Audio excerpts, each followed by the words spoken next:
Hola, hola, it's your girl Erica from America. Welcome to the Confidence Chronicles podcast. This podcast is all about helping you stand in who you are. Stop giving a fuck what people think about you. Start standing as your fully expressed self. As you are, as is, there is no filter needed. You are fucking awesome, and I am here to remind you. I'm a confidence coach, and I'm a bold stand for confidence, and I cannot wait to dig into today's episode with you.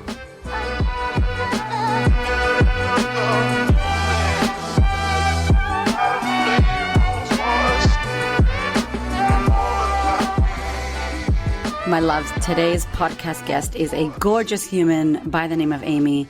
You can find her on Instagram at Inspired to Write. She's incredible.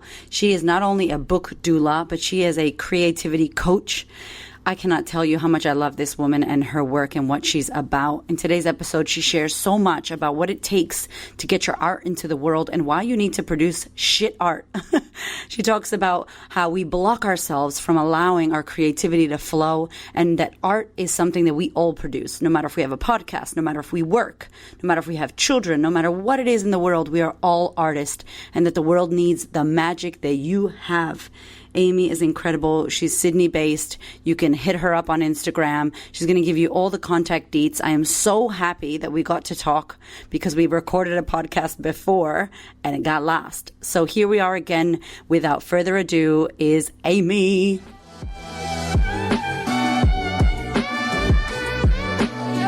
So I'm really happy that you're here today. Again, thank you for saying yes to doing this because you are magic and everybody needs to know about you. So let everybody know who you is and what you are about, beautiful lady. All right. My name is Amie, and I am an author, a creative coach, and a book doula. So basically what that means is that, I write myself, so I write fiction, I write historical fiction, fantasy, I tell my own stories, but I also support other creatives. So in particular, I work a lot with other authors. So I'm a book doula. I support authors as they create their works, as they put their books out into the world. And I also work with other artists. So people starting up their business, I work with visual artists and support them as they put their art out there and generously give what they've got to everybody else. So I'm basically just a cheerleader, someone to bounce ideas off, someone to hold people accountable to. And I stand there and witness people just be fucking magic. Yes. You're like the best job ever. And when you told me, I remember you were like, I'm a book doula. I'm like, because I love doulas and I know what that is in the birth world. And I was like, oh my God, that's a great idea. Like everybody needs a damn book doula. Yeah, no, it's like someone, I can't take credit for the name. I was given it by a beautiful client that I worked with, but it encapsulates what I do so well. And when we create something, especially like a novel or a big piece of art, it's like having another little child and birthing it into the world, from within can be such an experience. And it's so important, I think, to have someone by your side, exactly like a birth doula, just witnessing you and supporting you as you bring that creation out of you into the world. It's so true. And especially, I was just saying to you before we started recording, like I'm writing some important piece and I'm trying to piece this book together. And I remember saying to you like, oh my God, what the hell do I do? And so we're going to definitely get into tips and how you guys can get in contact with her if you're interested and you need some help, because so many of you out there have art, have a message, have a book, have movies in you that you want to get out. And so we definitely want to get some tips about that. But what started you doing this? Like, how did you create this idea? Did this call you? Did you create it? Great question. I definitely made it up out of thin air. I'd never heard of anyone doing anything like this, but I was like, but I needed me, I really needed someone doing what I do. When I first started writing my books, I was so lost. I felt very isolated, and being an artist can feel incredibly isolating, and I really needed somebody there just to see me, be like, hey, I recognize what you're doing and it's not always easy. I see you and I support you. And so when I finally came out the other side, I had a really difficult time when I first chose to write books, and I got my shit together. And I was like, what I fucking needed? I needed a book doula. I needed a creativity coach. And so I chose to become what I needed the most, which is so powerful. That is the bomb. And how did you when were you, did you know you wanted to write? And how was your childhood? Were you always into all of this writing and novels and... Yeah, I mean, my journey to this point has been so interesting, and it's really, I mean, up and down and undulating.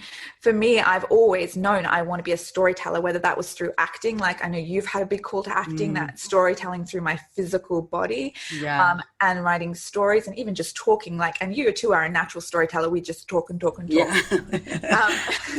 And I've always known I've wanted to do that. And when I left uni, I was like, that's all I wanted to do. Like, I just had this extremely strong call to write novels, and to tell stories through my words. And so I was like, okay, you know what?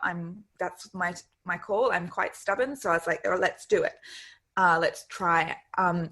But basically what happened was, and I'm very grateful to that woman, to me, my past self, for choosing to do that. Yeah. But what happened was 6 years of me writing my books, leading the creative life, but I was stuck in my stories, and I was very depressed, very low.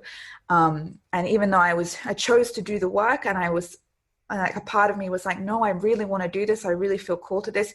The other part of me was trapped in stories, inherited stories, stories picked up from our culture, that the fact that I wanted to be an author meant that I was childish, stupid.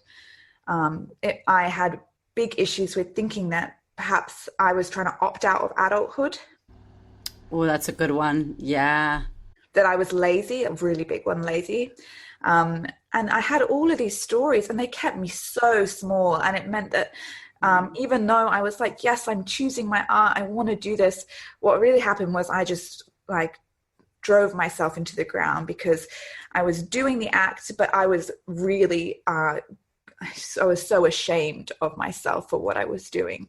And so it took a really long time for me to get to a place where I was like, fuck this, I am so depressed, I'm so low. My internal voice was out of control. Wow. And I had made a cage for myself. I thought I was just the worst person in the whole world because I wanted to be an artist.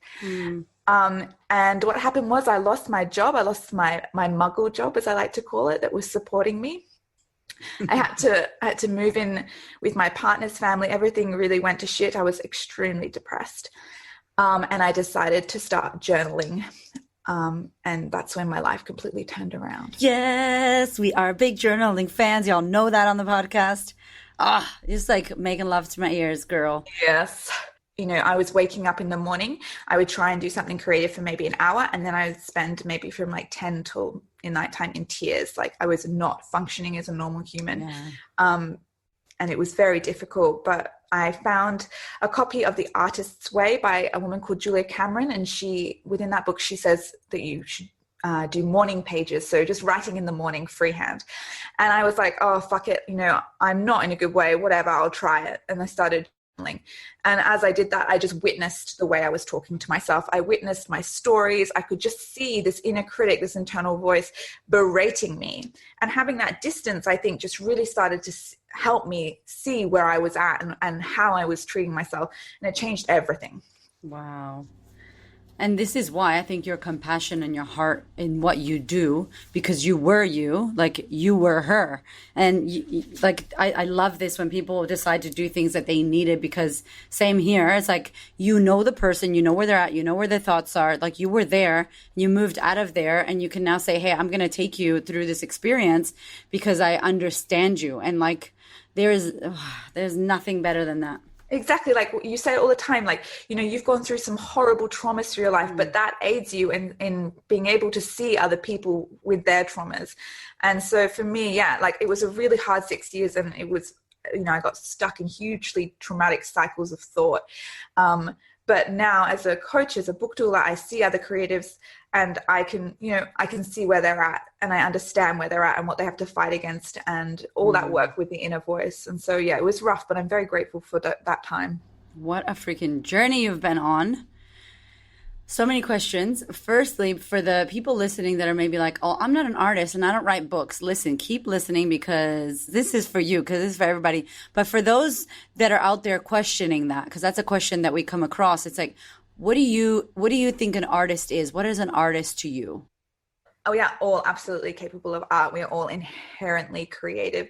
To me, a piece of art is anything that we make that we give generously to the world, so that creates connection with others. So that could be a small business. It could be literal art that we hang on our walls, movies, screenplays, Instagram blogs, whatever it is, something that we create and give generously to others to connect with. I think art is connection. And so I think often lots of people would not associate with the word artist, and I didn't actually associate with the word artist for a long time too. But yeah, it's that idea of giving generously to another with what we make. Yeah. And she's got a big smile. If you cannot see her on her face, like lit up. I love that this lights you up and you like live and breathe this because I follow you on Instagram and it's so beautiful because it's like you have become this voice for the artists without voices, you know, like you've become like a light for the people that are maybe in the dark or in the shadows or wanting to launch something or wanting to create and give something. And it's like you just are such a bold stand for that. And I love that because I feel like that's my jam with confidence. It's like, let us do this thing so we can guide the way. So how are you? So I remember you said 6 years you were in some depression. It was hard. For you, the journaling and the book that came across you, what were some of the things that really got you out of that? And maybe if you do go into journaling, like what specifically?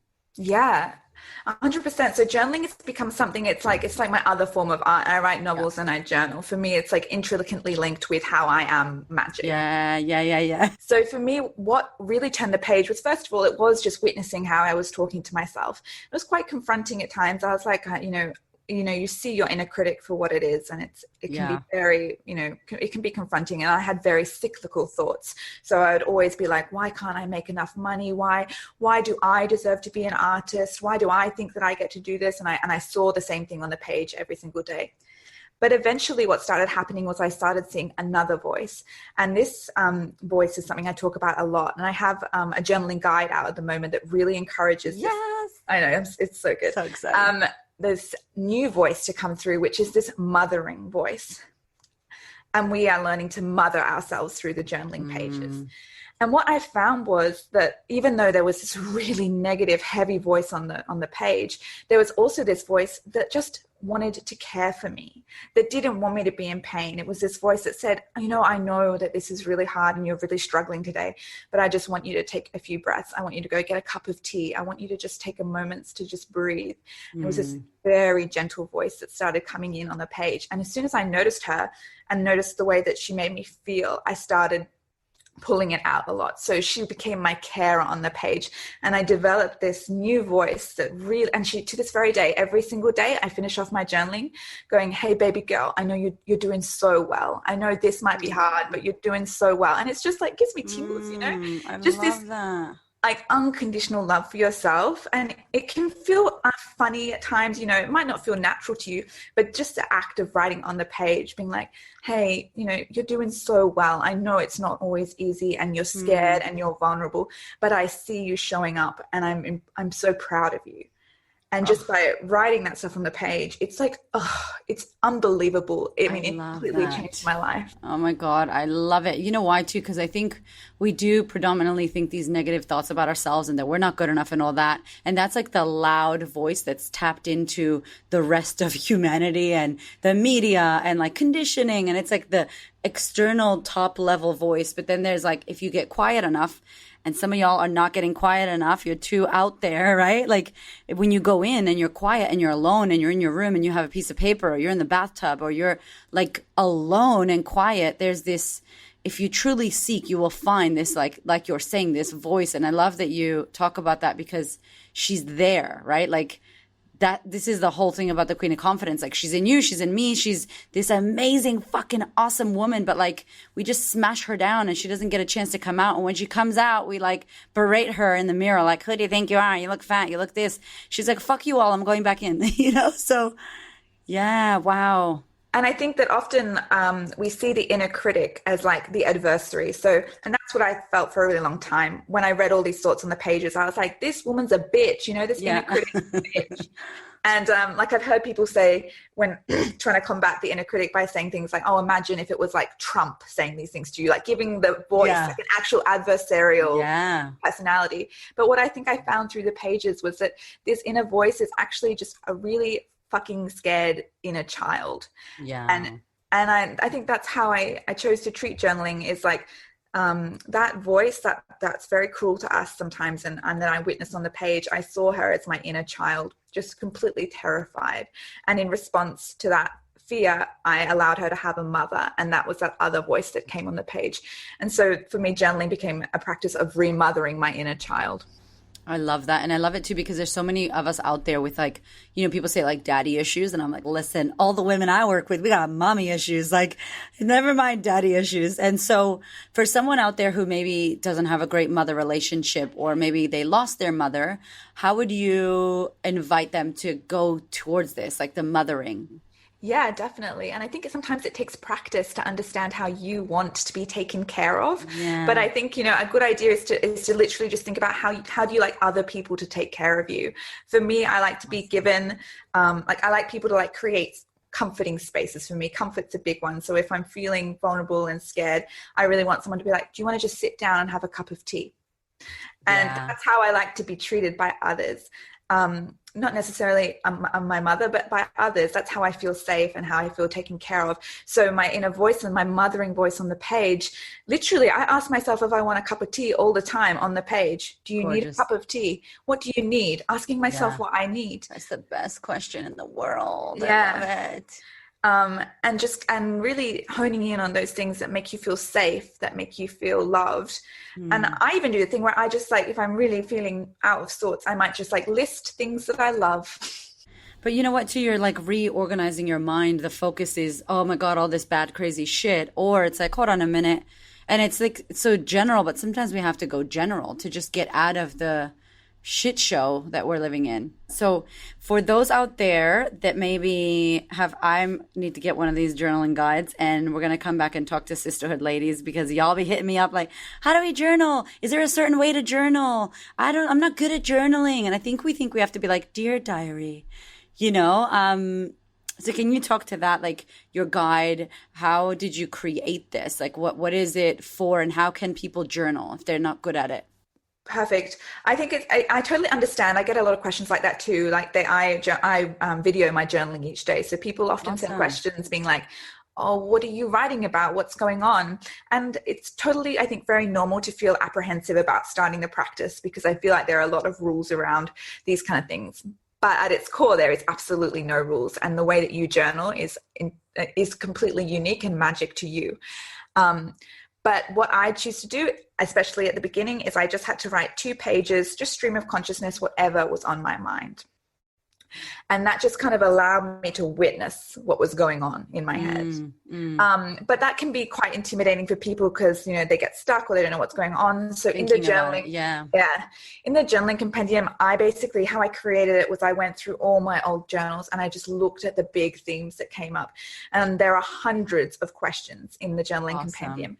Just gently guide you towards however it works for you, just taking care of yourself on the pages. Yeah. So it's very step by step, so you don't feel too lost, because it can be intimidating when you start. Oh my goodness. I love it, because so many of us think that there's a way, like there's certain things that we have to ask. And I love the stream of consciousness, and I have like a really rude way of explaining it, but I'm like, I want you to like take a shit on paper with your mind. Like It's like diarrhea of your mind on paper. Let it all come out. And I think, how do you feel like when people start looking at what they wrote? What do you recommend with that? Like, do we look? Do we check? Do we change it? Oh. So I chose not to look at my journals for the first 3-4 months as I wrote. And I think sometimes that's really necessary, just so that you feel like you have a safe space to just poop on your page. Yeah. So that you're not worried about your own judgment, because you might not yet be in a place for you to be able to fairly look back at what you're writing. Yes. I knew intuitively when I was ready. And I chose to start rereading maybe it was probably more like 6 months into my practice, and I journal every single day. Awesome. And I was like, I'm ready now to start reflecting. And I think it's because I've seen some growth. It was very powerful to me to reread.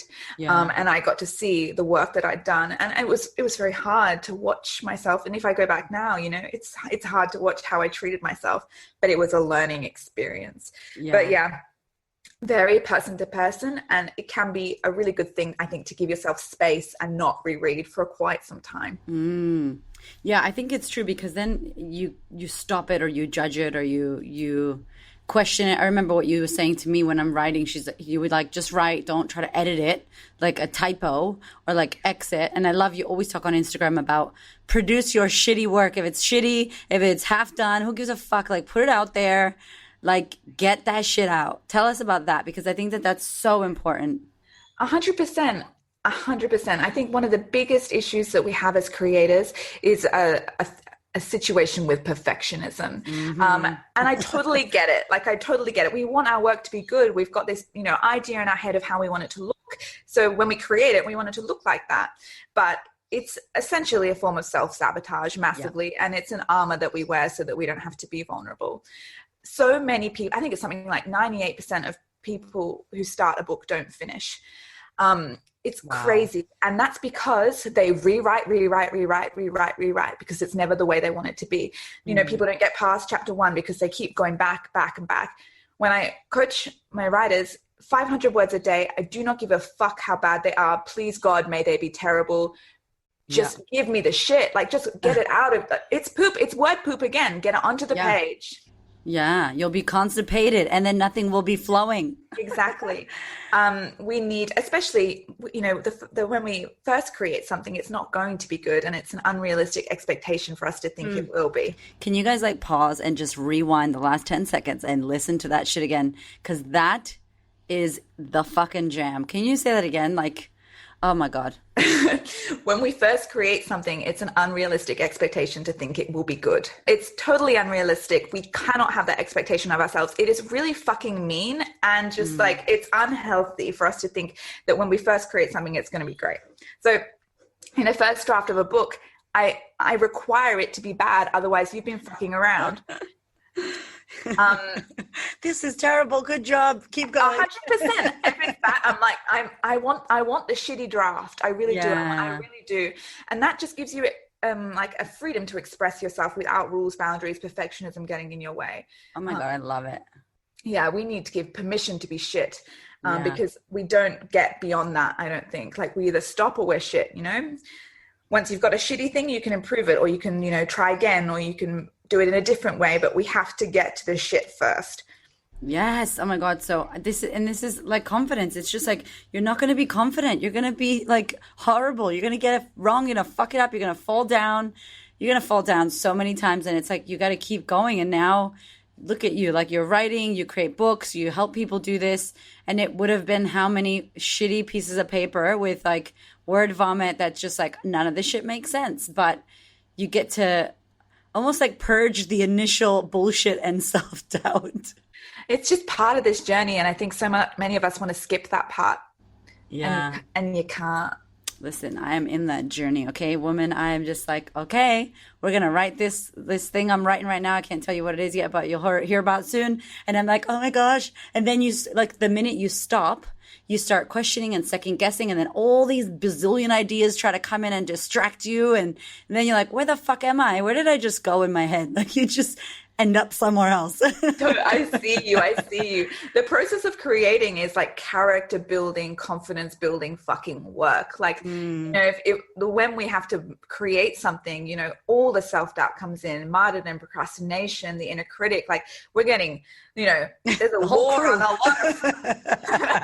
And we have to sit in our truth and be vulnerable and create our art and understand that this is an act of generosity. I think people often forget that. Like when you're creating art, it often feels like it's selfish or, you're getting your inner critic telling you it's shit or, wow. But really what you're doing is you're giving a gift to the world. And if you don't understand that, you're not going to realize how important it is and how important you are. And what you're doing is so fucking necessary. Other people need what you have. I remember you said that before and I just was like, yes. That is, and it's so crazy because we don't want to public speak. And a lot of my clients, before they have to speak, they're always like, can you give me a loving bitch slap? Can you tell me something? And it's like, who are you there for? Like, who are you doing it for? Who are you showing up for? Like, who are you going to impact? How are you going to help them? Like, I think we get into the I'm so shit, I'm shit, I.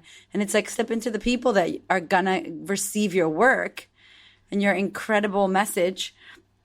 Okay, so I've got a question from one of my ladies who is wanting to write a book and has all the questions, and I've sent her your way, and she loves you. But I thought if we have her, because there's a lot of people that have a business that listen to this podcast, a lot of women that want to launch and that have amazing stories, and they want to share them. And so instead of sending me your fucking 17-page stories, I'm like, tell the world. So how would you recommend that someone who has a story, whether fiction, nonfiction, their story, whatever, to share, like, start to get it out or get it put together? Because sometimes if it's a big fucking story, you're like, huge. Huge. Like, and there's so many ways to do it. And we're so lucky and blessed. Like, this is the age of the artist. We have so many different platforms that we can share. We can have so many different ways that we can create our art. But for someone who's wanting to start, a memoir, a novel, whatever it is, that big writing project, first of all, you have to literally sit down and write your first 500 words. And that is weirdly the hardest part. Because, with these big art projects, we think that, I've got to write, 70,000 words or 80,000 words, but you have to start, and they have to be shit, and it has to be a shitty 500 words. And just sitting down and being like, well, it doesn't matter if you start the beginning, the middle, it literally doesn't matter. You just need to start that ball rolling. And that means facing that inner critic, the perfectionist, the procrastinator. You've got to sit down and face all of those demons and realize that your art's important, that we need your art, and start writing those 500 words. And I'd say 500 words because, you can do that in 20 minutes. And that's the beginning. And I choose to do that amount each day minimum. And books, I've written 3 books that way, Wow. And it's just like, go for it. Do it. Get it. Fucking do it in the toilet, wherever, wherever you can. If you got 30 minutes a day, you can write a book in a year. Wow. You hear that, y'all? Listen to me. You have to get onto it. So, biggest lesson so far that you have learned in this world, in this work of creativity, artistry, supporting artists, being an artist, biggest lesson, like takeaway so far that you, maybe even from last year, because we just finished a decade. Okay. For me, combating my shame stories, this belief that I was lazy or a child, not yet an adult, because I wanted a creatively abundant life. And, and dare I say it, I wanted to create money from my art. Like, I had so many stories around that made me feel very small, very stupid. And so for me, one of the biggest lessons that I've learned, and I really honed it in last year, was that it's kind of surrounding the myth of Icarus. And it's like the idea that the Icarus deception is what, he's an author called Seth Godin. He talks about it. Yeah. This idea that we're taught, and culturally it's like soaked into the fabric of our society, that we shouldn't aim too high. We can't fly too close to the sun. Icarus flew too close to the sun, and he perished. This is the idea that we should stay small and we'll be safe. When in reality, that's just a fucking, just a shit ton of, it's bullshit. And we need to take what we are being called for. We need to fly close to the sun. We need to realize that it's not about them, it's about us. And if we want something, we are allowed to take it. And for me, that was just such a big revelation, because I always thought that what a good life meant, staying in place and not breaking the rules and not asking for much. I wanted a creative life. I wanted to write books and to connect with other people through my art and to make money through my art. And the shame that surrounded that was huge. Wow. But, it's been a long journey, but realizing that it's not shameful at all. It's fucking powerful and magical. And it's our right to take our art and to share our art and to do what our heart calls for. And so we need to be flying close to the sun. We need to be going for what we are being called for. And it's, it's not just reserved for these, celebrity artists. It's time for us. Yeah. And it's literally that it's the time of art, you know, with all of the beautiful connections that we have on social media, it's our time and we get to shine. Yes. And so I know. we need to be doing it. And how good is it? Like, I'm so happy. Like I was saying, it's 2019, but 2020, where you have social media that's free. It is your microphone to the globe. Literally, you want to go global? Like, open an Instagram page. Like, you're now global. Literally, right? And you see so many artists popping up that are doing their work or sharing their any kind of art. I mean, their podcasts, their paintings, their drawings. I love Gabby Rose, that she's got, like, I love her. She's incredible, you know, and she's doing all this beautiful work. And it's just like, what a great time to be a gypsy, live wherever you want, you know, work from wherever. I love your story about the adulting and the money and shame, because I do think that it's something that really disrupts the women that are wanting to create work or wanting to live an abundant life and do what they love, not work a 9 to 5, let's say. So did you grow up kind of with that? When I hear my clients say, like, I shouldn't do this, I'm like, who is that? Is that your dad? Is that your mom? Is that your grandma? Is that your auntie? Like, you can hear their family speaking through their mouth. It's so weird. It's totally inherited belief system. Yes. Oh, it's so powerful. And I still, every single day, I show up and I have to break down those stories, and I still have them, you know, and it's an everyday work. And I used to, like, try and create in 9 to 5 barriers, because I really felt like, oh, you know, even if I wrote from 9 to 5, that kind of looks like a regular 9 to 5 life. So, you know, and I wanted to fit in because of those inherited stories. But the truth is that you don't have to. You can make money doing art from, you know, 9 to 10 a.m. and doing nothing for the rest of the day. There are so many opportunities that you can take if you're willing to take them. And you can live a totally creatively abundant life if you choose to really follow that calling, take the risks, enjoy the risks, you know, go on an adventure. And know that, like, that's the whole part of it. It is not this beautiful, clean road ahead. It's very, it is very turbulent and crazy. Buckle up. I think people see you and they're like, oh, well, easy, like, you're doing it and that's it. And it's like, well, you didn't see the journey too, like the jungle of shit that you walk through, and the 6 years of you writing, and like depression and doubting yourself. And I think that creates the pressure that creates the diamond. Like, I think that creates the most amazing people like yourself. And I'm so happy you're serving others, because when you walk through the flames, how you did, and you've come out and been like, listen, like, I'm not just talking about this shit. I was you. I did the same thing. You create, and I just really want to honor you, Amie, because you create, like, the possibility. Like, you become the example of what's possible when you show up, when you're scared as fuck, when you show up anyway, and you keep going. And then you've used your art to now inspire and help so many other people. And you've built this journaling thing, prompter. Like, I can't wait to get my hands on it, because it's powerful, because people, you know, it changes lives, journaling, but it's like, I don't know how to do it. I don't know what to buy. Like, I love you, Kiki K, but, like, we need some, you know what I'm saying? We need something to guide us. So I really want to honor you, because I think that what you've done is, it's fucking powerful, and we need it. And you're always telling people, like, we need your art no matter, because I also wanted to be an actress. And I think we talked about it in our first rehearsal podcast that we have. We talked about, like, we're both obsessed with acting and, like, characters and, like, playing all these things, and I fucking imaginations.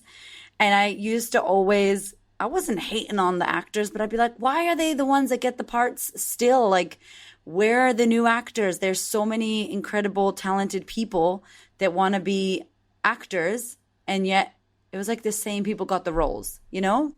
I completely agree. And I think that's what's so exciting about this time now, is because the gatekeeping of art, so publishers, casting agents, you know, that kind of gatekeeping strata that we fear, because they're the ones that say yes or no to you being able to do your art or not be able to do your art. They can't keep us small anymore. The world's too connected. We have too many opportunities to show our art in different ways. You know, if you want to make a movie, you can fucking make a movie, put it online. If you want to write a book, you can write a book by yourself. You don't need anybody else. So it really, truly is our time to show our art and to give our art to the world. And there's space for us.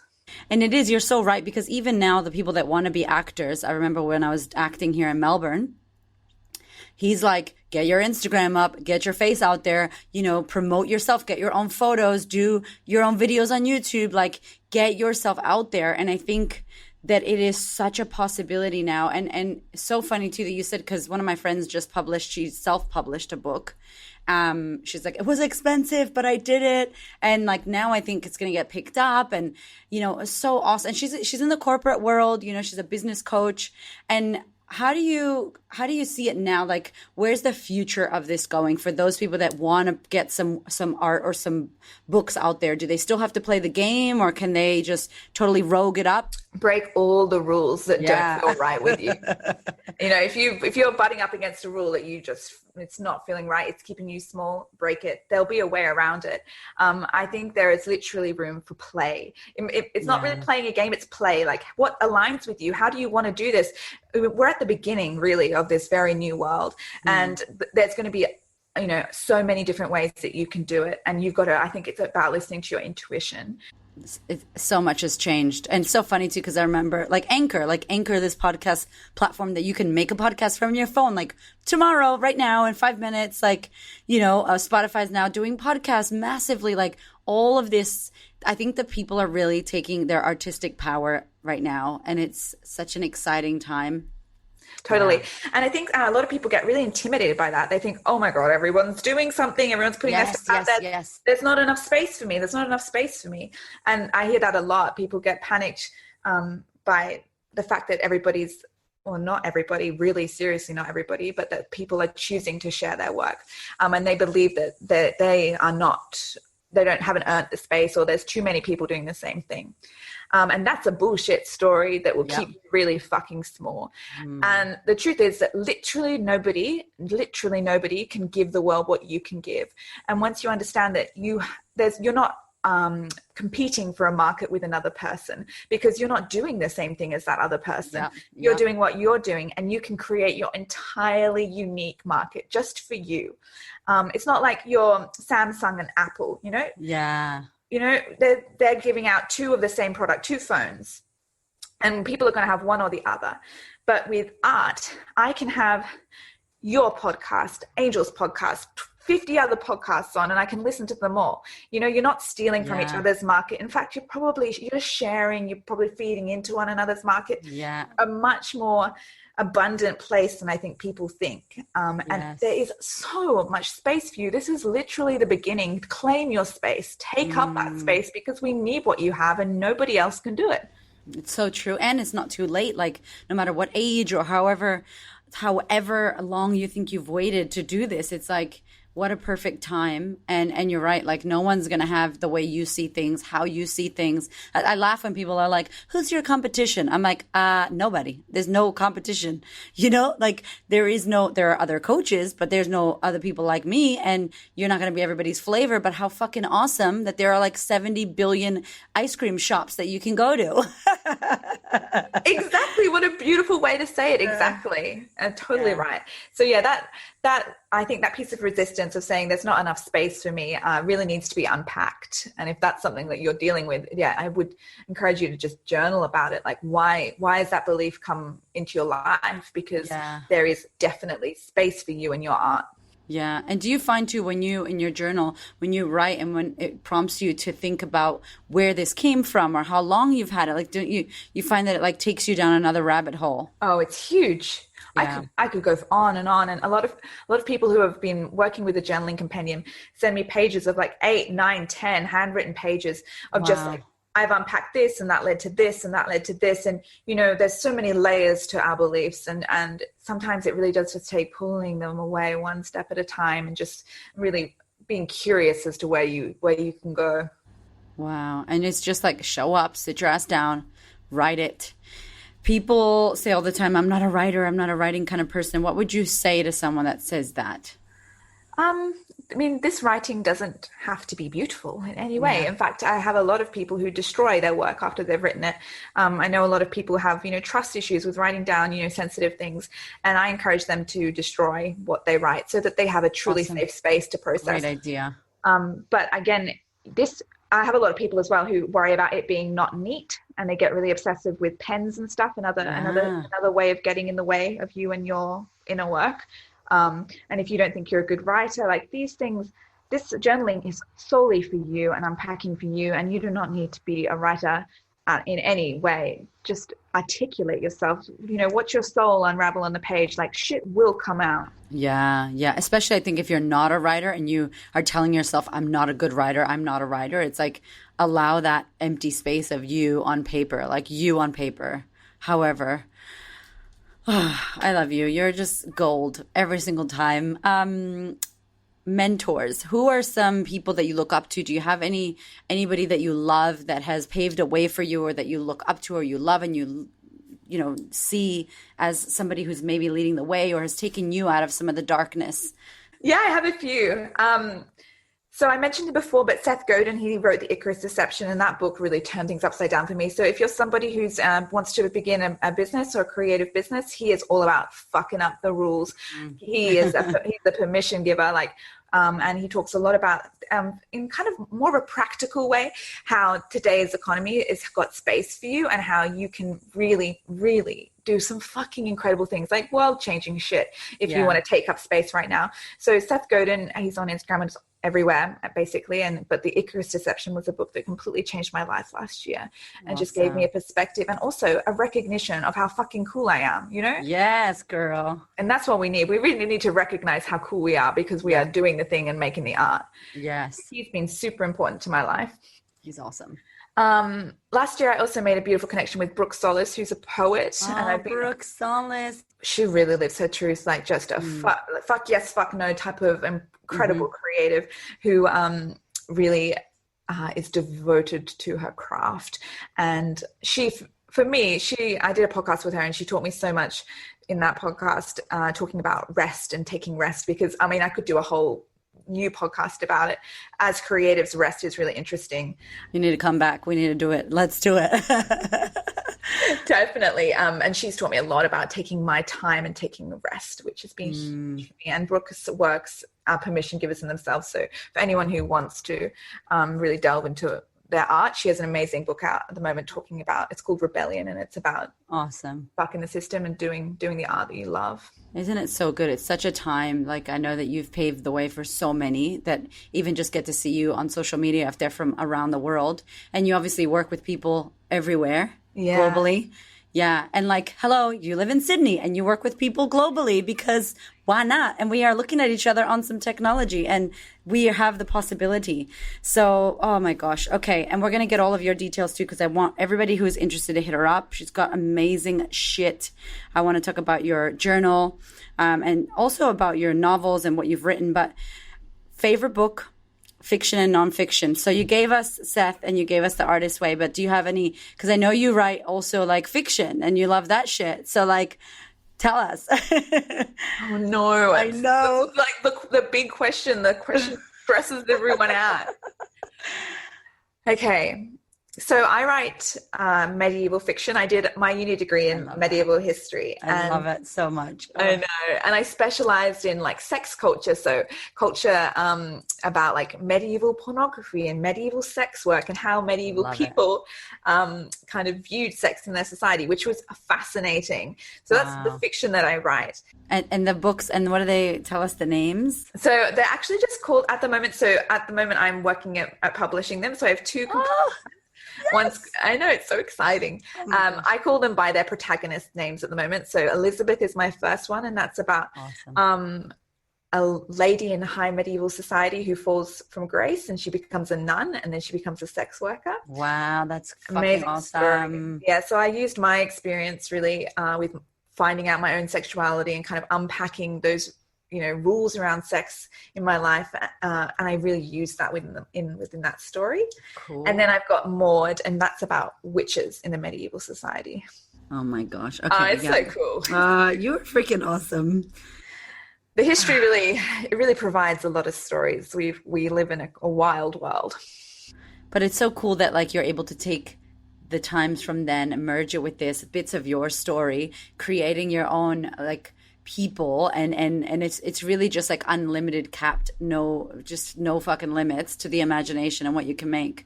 Yeah, it's the best. It's so freeing. You need to write a movie. I know. I think about that a lot. It connects me straight back to my inner child. Like that imagination is just like endless. Yes. So much fun. Oh my gosh. So yeah, those are my two books at the moment that I'm looking at publishing. But books that I really enjoy, fiction that I really enjoy. Philippa Gregory is an author who writes Tudor fiction. So a similar time period to me. It's very sordid, about the kings and queens of those days. And I love all of her books. So if you're needing that kind of medieval juiciness. I love it. Some kings and queens. My love, we need you to come back and we need you to tell us all the things, because honestly, seriously, this is just, I really, what I want you to take away from this as well, especially if you are someone who feels stuck, who feels like you haven't played in the creative space in a while. Hopefully you got permission to just let your hands go crazy without anybody watching. It's just your own sacred time and space. And I think too, so many of y'all that listen to the podcast are in some pain or in some trauma or in some relationships that don't serve you and are trying to find a way out. And I really love that for you, Amie. This was like your way to see yourself on the paper and how you were thinking and feeling. Y'all know I'm a fan of it. I love it. I think it's incredible. And I think we're so scared to do that sometimes as well, because we kind of get to tap into the mind and what the mind is saying. And it's like, fuck, really? That's what it's saying? I want to change the channel. Totally. I mean, I work with several artists who find the practice really difficult because it is witnessing pain, but it is also that pain you can alchemize into art. You can alchemize into joy, like through the pages. And so many artists as well, like when people sing and have songs and they're like number one hits, and it's like clearly people resonate with that message, or it's just like your pain is not to go alone and we can experience it together. Yeah, alchemizing pain through, whether it's through the journal, whether it's through your art, however you choose to do that, and alchemizing it into, something that people can connect with and to, into art. It's so potent, and that's the kind of art that really connects. Yes, and I think that's what, like, I love when you share on Instagram, because it's like, it's real shit. It's not like, it's unfortunate that there's like the perfection and the heavy like publishing houses that are so like the contracts are like you don't even want to read it. I kind of feel like that about my TED talk. I'm not gonna lie. I was saying to Angel, we went online to check out TED, and it's like, fuck, just the application, just the words before you apply are so intimidating. Gatekeeping. Gosh, it's like something that's never been talked about ever before. It's like, what? Like, fucking people have talked about everything before. Are you kidding me? Like, no pressure, Brene Brown. Thanks a lot. Like, it's like, so I love that, because you strengthen yourself and you just go for it. And you can't fucking lose when you create your art and you let yourself be. You cannot lose. I just love what you're about. Tell us, how can we, first of all, like, stalk you and learn more about you, work with you, buy this journal. I want you to tell me about the journal again. So like what it is, what it's for, and where we can get it. And then we'll hear all about Okay, cool. So it's called the Journaling Compendium, and you can buy it on my website, which you can find through my Instagram, which is Inspired to Write. Love it. Or just my website is just my name, which is amiemcnee.com. So you can find it there. It's a guide. I hold your hand the entire way through. So if this is something that makes you particularly nervous, this is a really, really good way to start. It's 31 days, so you can do it over a month, or you can take longer, and there's hundreds of prompts in there. So each day we just look at a topic, and I literally hold your hand all the way through, guide you through it, lead you inwards, so that you can really unpack stuff that is really needing to be unpacked. Yeah. And so you can understand how important and magic and profound you are. And it asks you like a plethora of different questions, where you've been, where you're going. So yeah, you can find that on my website. It's a digital product, so you literally just flick it. You can have it on your phone, and it will just guide you through your pages each day. On the phone. Yes. Okay, good. So we're mobile. And coaching. So if you have like a novel or a piece of like a business that you want to open, or art that's calling your name, any big artistic project, that's where I'm there to support you. I have one spot left for this year. Oh my goodness. You crazy. Look at you. I love it. It's so cool. That's so good. It would be an honor to work with you if that one spot is calling for you. Awesome.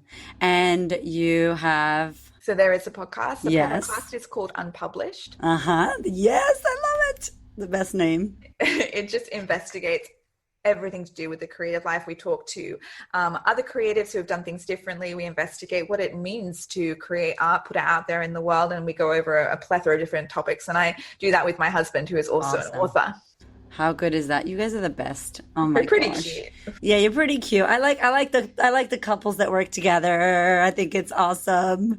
Yeah, so podcast, Journaling Compendium, you can work with me. And then my fiction, I will be keeping you updated because that's going to be in your hands soon. I am so excited for you, honey. Congratulations.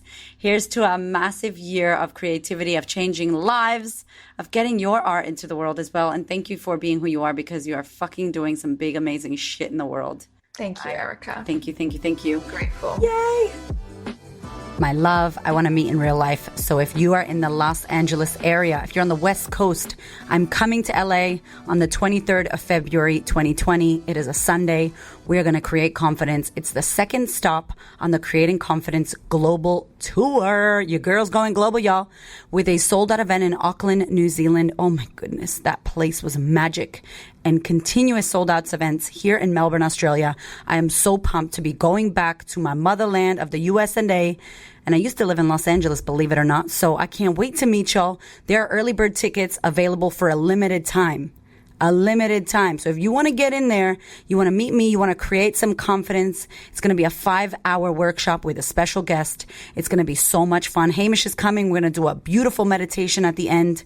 I'm going to teach you everything I know about creating your own kind of confidence, cultivating what you want to be confidence. Trust me, you don't want to miss this. It's all about FWOT, which stands for how to fuck what others think, or how to forget what others think if you don't like swearing, how to stop comparing yourself to other people so much, how to stand in your voice and reclaim your confidence. Please don't miss it. Tickets are on sale now. Head to thequeenofconfidence.com under the events tab, or you can head to my Instagram. Everything is in my bio in the link. I can't wait to meet you in LA. And don't worry if you're not in Los Angeles. We are coming to the East Coast. We are coming to the UK. We are doing the damn thing, y'all. If you cannot come to any of these, our last option is a retreat in Bali, which is going down in June. To hear more about that, head to the website, check out the retreat. But if you can make it to LA, please do. I would love to meet you and squeeze you in real life. See you there. Thank you so much for listening. I so appreciate your ears, your time, your energy, and your attention. Please do me a favor and head over to Apple iTunes, subscribe so that you don't miss an episode, share this episode with a sister who you know needs to hear it, and if you feel called to, leave me a review. I'd love to know what you think about the podcast. I'd love to know how this information is helping you change your world. Thank you so much for being here. I know that there are many podcasts you could listen to, and I really appreciate you listening to mine. Have a gorgeous week, honey.